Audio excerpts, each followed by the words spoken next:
For the next 10 hours, I'm going to be doing a business class lounge crawl in Heathrow Terminal 3.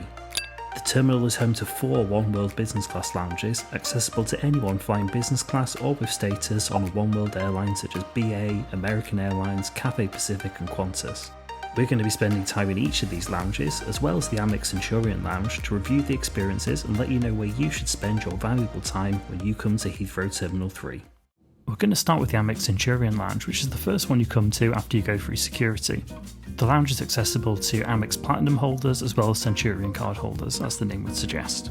And there is a small seating area inside that is just for Centurion card holders. There was no one in there when I was visiting.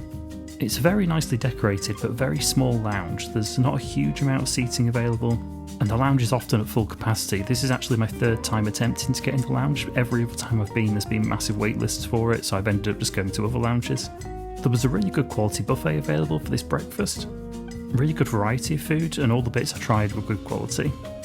I didn't want to go too crazy with the food, as I knew I had some good food coming up. There is a full bar, but at this time in the morning we decided to go for the juices. And we also tried these health shots, which I was hoping might offset some of the boozing later on. There were some decent looking coffee machines available, although we didn't actually try this. Because the lounge was so busy, it wasn't a particularly relaxing environment, so we decided to move on to our next lounge. The next lounge we moved on to was the Qantas Lounge. Like all the other Oneworld lounges we're visiting today, you don't need to be flying with Qantas, you just need to be flying with any Oneworld airline in either business class or Oneworld Sapphire status or above. The Qantas Lounge features a la carte dining, and we decided to have our second breakfast from here. As well as the a la carte options, there's plenty of buffet options that you can go help yourself to, and a fairly extensive drinks menu, but we just started out with some cappuccinos. I opted for the berry French toast, and Kelly got her eggs Benedict. The eggs Benedict was really good, but my French toast, to be honest, was a bit dry. We then made our way up this pretty grand staircase to the main area of the lounge. The first thing you see as you come up the stairs is this circular cocktail bar, which is right in front of the windows that overlook the runways. There's absolutely loads of different seating options available, but I do find the area near the bar tends to be the busiest, especially later on in the day. The FA Cup final was on these screens, so this area was pretty packed out. There is also a small buffet available here if you just want to grab a few bites to eat. Nothing too extensive, but could be quite handy if you just wanted a light bite or if you're in a rush. We made our way over to the bar and had a look at the menu and selected some seats to look out to the runways. There's a decent range of wines and also the cocktails, mocktails and beer. I decided to get the day started with a sparkling wine and spent quite a bit of time just sat here relaxing, watching the planes take off, and I could easily just sit and do this for hours. This particular seat here didn't have the best views, so we did end up moving across to some where you could see a bit better. But the Cathay Pacific Lounge that we'll be heading to later does have even better views than this one. Out of all the lounges we'll be visiting today, I think Qantas definitely have the nicest bathrooms. It's just nice space, and a world away from the clinical looking ones that you get with BA. Before leaving the lounge, I had one last cappuccino, and I just spotted this quite uniquely designed BA plane. I thought it was really nice. And then we decided to make our way to lounge number 3. Next up, we're heading to Cathay Pacific for some lunch. The Cathay Pacific Lounge is located right next door, so we very quickly made our way over. We weren't super hungry because we already had quite a lot to eat with the breakfasts, but the quality of food we've always had from this lounge has always been really good, and we do love our Asian food, so we were looking forward to it. Once through the lifts and checking in, you head down this corridor past the entrance to the first class lounge and the bathrooms, and then you take a right at the end of the corridor and into the business lounge. There's a dining area where the noodle bar is, and then there's lovely comfy seating further back, as well as seats that look out on the runways.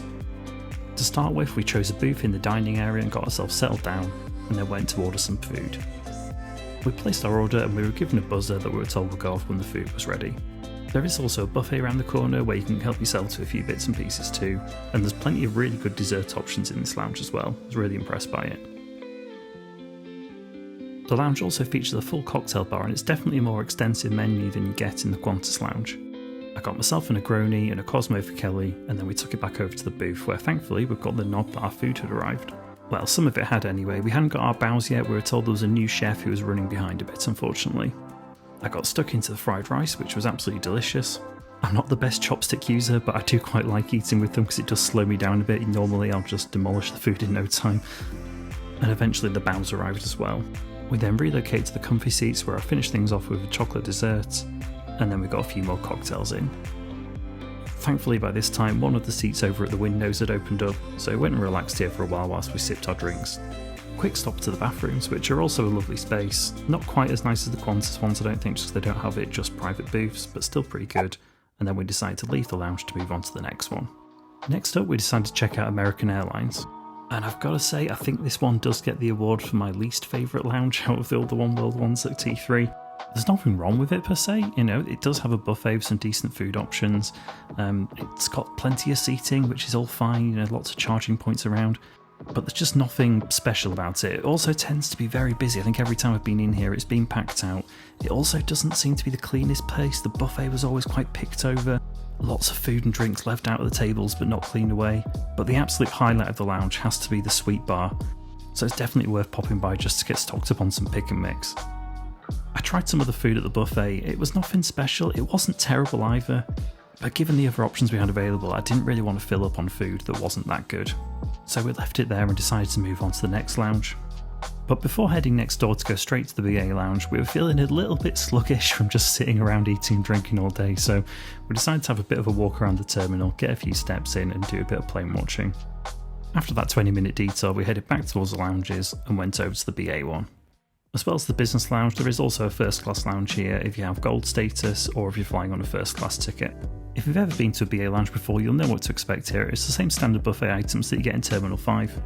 And I do really like the food in the BA lounges. I do really think it's good. I think they get a lot of stick to BA lounges, but I think the one in Terminal 3 is one of the nicer ones. It's definitely significantly less crowded than the Terminal 5 lounges tend to get, which is the biggest issue with those lounges.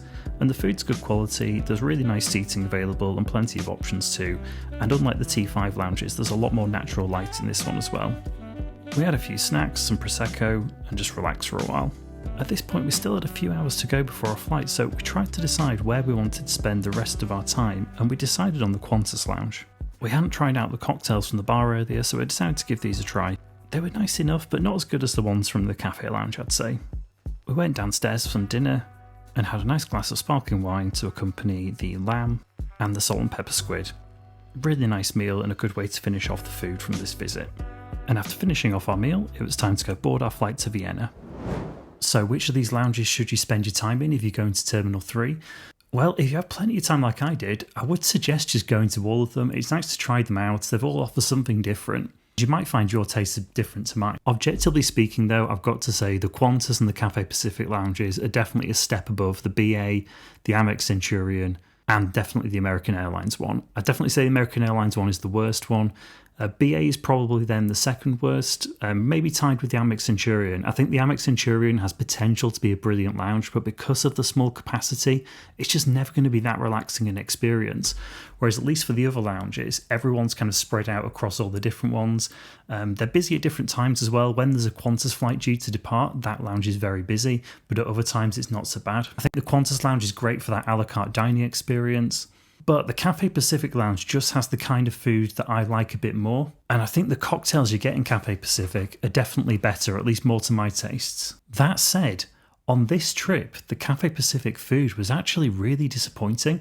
They did mention they had a new chef in and that things were taking longer, but actually the food quality was a lot worse. The fried rice was really nice, but everything else that we ordered from that noodle bar was actually pretty poor. I ended up not having all of the dumplings and the bao just because they weren't very good. It was a really horrible texture. Things seemed a bit undercooked as well. So I'm hoping that's just a one-off. I definitely will still go there again and try them out. But just a bit of a word of caution there. I hope it's not a sign of a decline. But if it is, I'd happily just go to Qantas or BA for some food and then head over to the Cathay Lounge to relax with a cocktail. Hope you found this video helpful. If you've been to the Terminal 3 lounges, let me know which one's your favourite, and hopefully I'll see you in the next one. Thanks for watching.